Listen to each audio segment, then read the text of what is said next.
once upon a time. He was a mole as he was on a DEI board inside the Air Force. Last week, he was on the Will Cain Show on the Fox News Channel, and he's with us now today for a little more time, a little more relaxed atmosphere. It's Brigadier General Christopher Walker joining us now. General? How do you do? Happy Monday. How do you do? I don't know if there's such a thing as a happy Monday, but I'm going to wish it to you anyway. Thank you so much. You know, we began this conversation. We were interrupted by I believe that day it was either the President of the United States or the Secretary of Defense who were it was SecDef booking. It was the SecDef booking himself on the Will Cain Show with about 7 minutes notice. Hey, look, so our conversation I realize where I stand on the food chain, and so that's more important. Well, he rudely interrupted our conversation, but we wanted to make sure we had this more depth because it is fascinating. So give us the background. You are a brigadier general in the Air Force. You are... I retired. Right. And what I mean by you are, I mean, at the time this all goes down, and maybe you weren't yet a brigadier general. Maybe you were, I don't know what your rank was at this time. I was a brigadier general. Okay. And you're asked to come in on some DEI stuff. Now, you told me last week it wasn't at the beginning because they thought you were a devotee, a disciple. But once you were in, they assumed you were because you're black. Correct.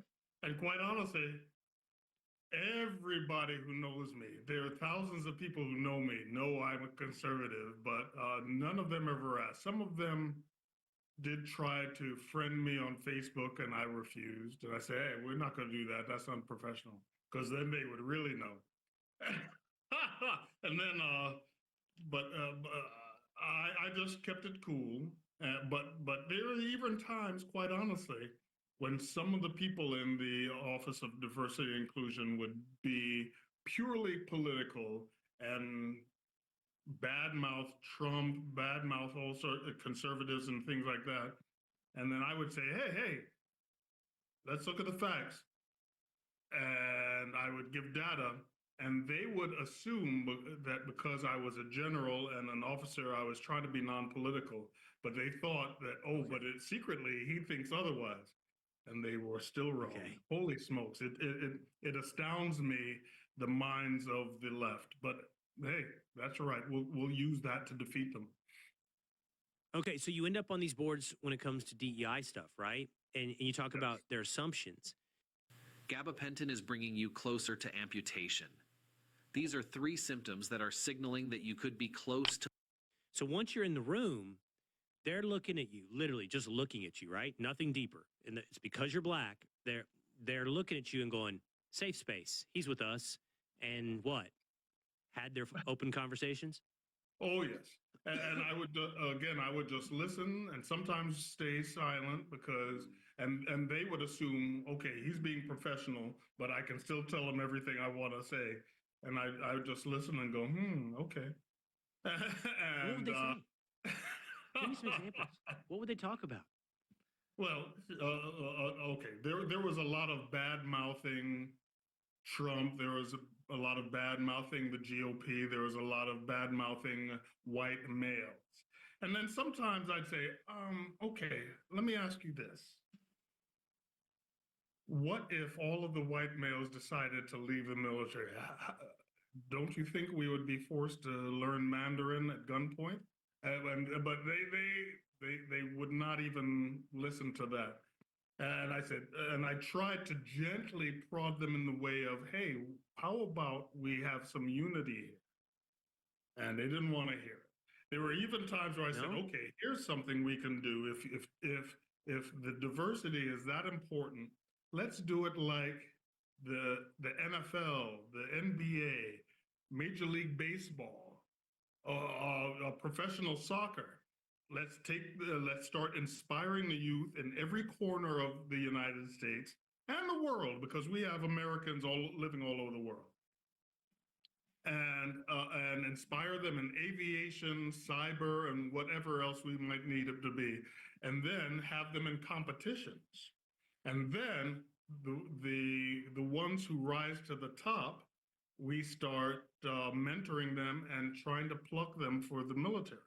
All of them don't have to go in the military. Quite honestly, this is something that will benefit the United States as a whole, whether they're in the military or civilian. But those that we bring in the military, we will have first pick of the Michael Jordans, the David Big Papi Ortizes, and the Tom Brady's. But they didn't want to hear that. They want to do it. Wait till they're 18, 22 and use propaganda. And I go, okay, this is a losing battle. So I bit my lip and I just reported the crazy. Well, okay. What was the point of this DEI board inside the Air Force? You were Brigadier General, it's not a board, but it's an office. There's DEI office. They called it the Secretary of the Air Force Office of Diversity and Inclusion. Right. And, okay. And did it report to the Secretary of the Air Force? They reported directly to the Secretary of the Air Force. And so my boss at the time was a senior executive person, and then her deputy was an 06, and that gave the opportunity for, let's just say, without mentioning names because I didn't ask them if they'd like their names to be said, but there were people from the Trump administration who were still in charge or high up then, and I got brought in because they knew me. We had relationships, and they knew that I could be perhaps a speed break or a speed bump for the crazy. Okay, and so this is the Secretary of the Air Force Department of Diversity, Equity, and Inclusion, and Office of Diversity. Maybe I got the name. Yes. Office. I was going to say maybe I got the name a little off, but we get the gist. And it's tasked with what, General? Like, what is its goal, and what was it trying to accomplish? It was trying to accomplish DEI for both the Air Force and the Space Force, which would both fall under the Department of the Air Force. And quite honestly, again, I want to reiterate, diversity is not a bad thing. It's how you get there that could be a bad thing. And they started doing it the CCP way. And that just, I can't go with that. There are better ways to do it. If we do it like professional sports, all will be well because we'll get the best. Right. Right. I want to get into the tactics in just a second. When you said something, because you said diversity is a good thing. And to some extent, I think we all agree with that. But, the SecDef says this now, the new SecDef. He says, it's often said diversity is our strength. He said, that is completely backwards. Unity is our strength. Unity is our strength. Quite honestly, if we have a lot of diversity, but they're all fighting, then we're going to lose. China is going to win. Unity is our strength. I'm telling you, the whole purpose of basic training and all of the services is to bring unity. The whole purpose of really, really difficult training, for instance, the special forces and such, that is to bring unity, because all of these people coming from Brooklyn, New Orleans, Brownsville, Texas, San Francisco, all of that goes to the wayside because they are all now brothers and sisters. That's the purpose of all of this. But these people. And by the way, that's like professional sports. That's like professional sports. Holy smokes! Do you see any professional sports players saying, "I'm not going to play for this coach because he's white"? No. This is a total farce. But they got a lot of the stupid people in the United States going along with it.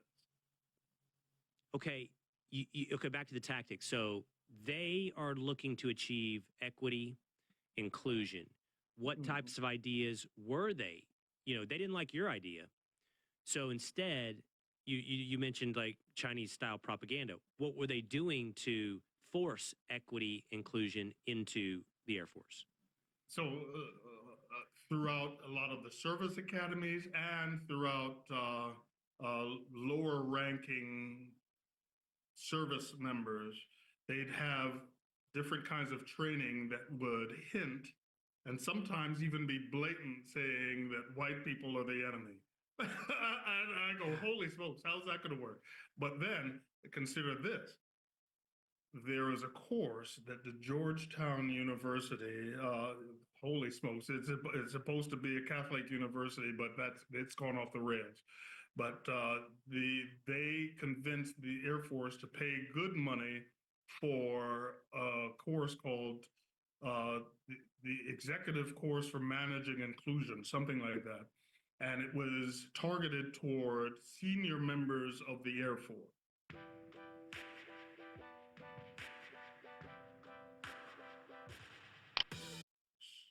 So generals and senior executive servants. And in that course, we had two Georgetown University professors telling us that if we meet a new person, if we don't ask their pronouns, we're wrong. And in my mind, I go, wait a minute, no sane person does that. What is this? But they were trying to convince us that if we didn't do that, we were wrong, and we should be ashamed of ourselves, and we should go self-flagellate.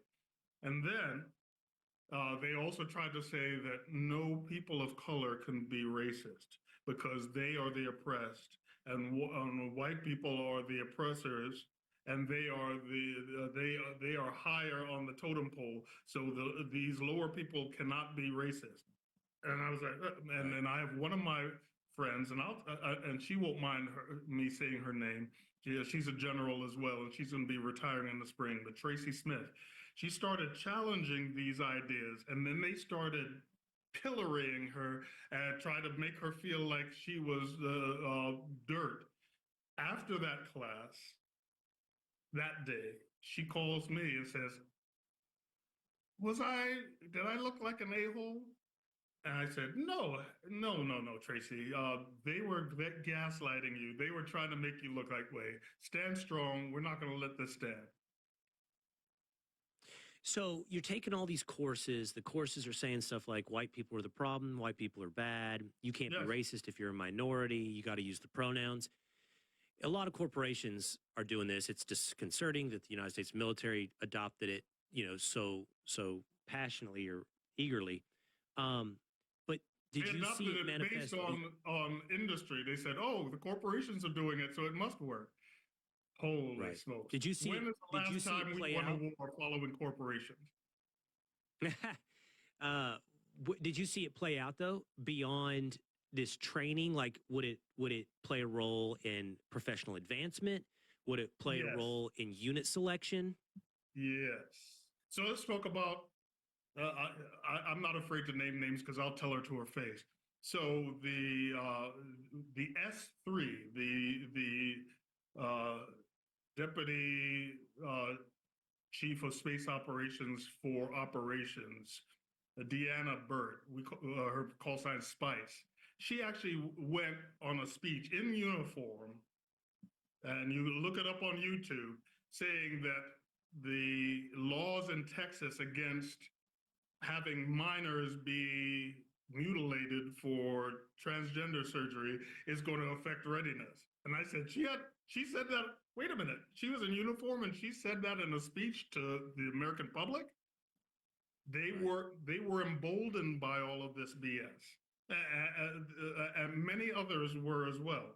You saw Millie say, "Oh, well, I want to learn about white rage." Right. Holy smokes, they were all emboldened by the politics on this and not by the warfighting mentality. When did all this start in your recollection? It really accelerated in 2021. Okay. But was there a, 2020, well, actually, let me go back. 2020. So after George Floyd's death, then we had a lot of folks who were willing to come out and be really political in uniform.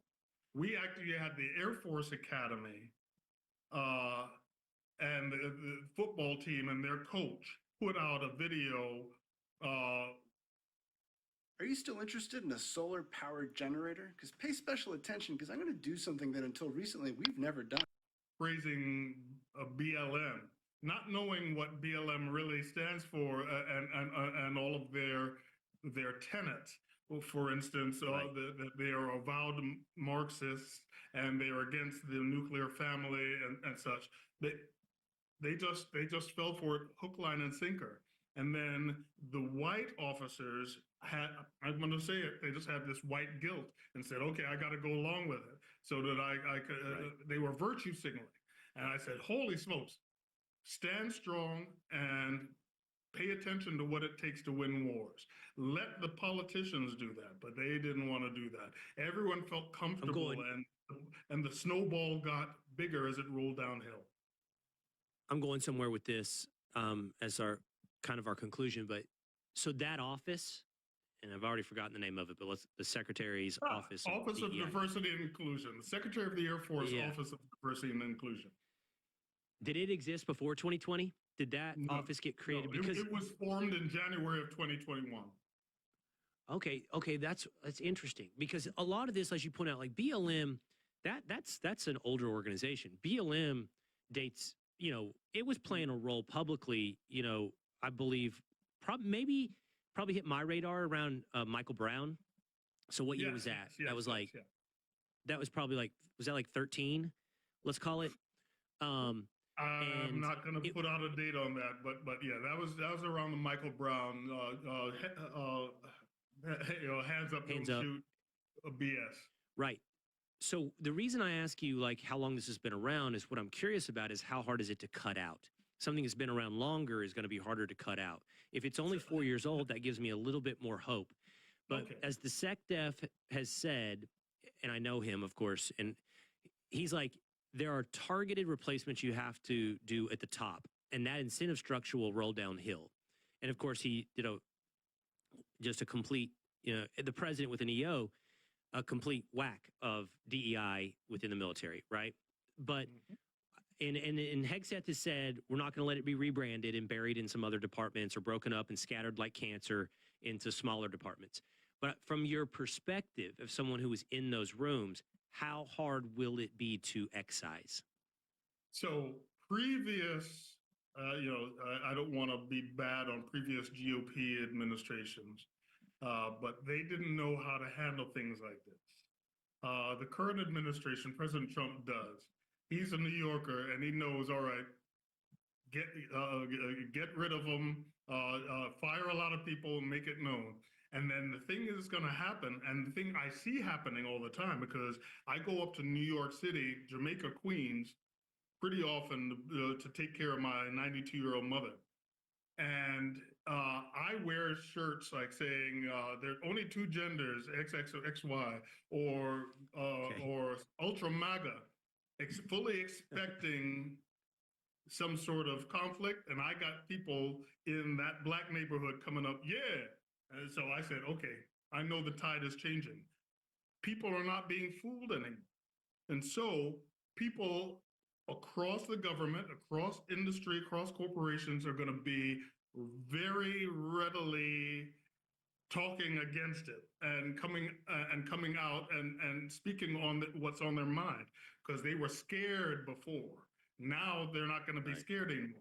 And so the remnants that remain in government, they're going to be in hiding, and they'll be in hiding, but most people in the government know who those people are.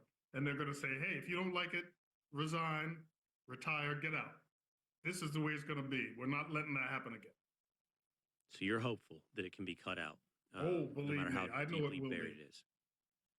Okay. Well, this is good. I'm glad we had a chance to talk more in depth, General. By the way, I appreciate your service. Appreciate your honesty. Appreciate the line that you held as well. And sharing all this with us today here on the Will Cain Show. Lieutenant Brigadier General Christopher Walker, thank you so much. Thank you. All right.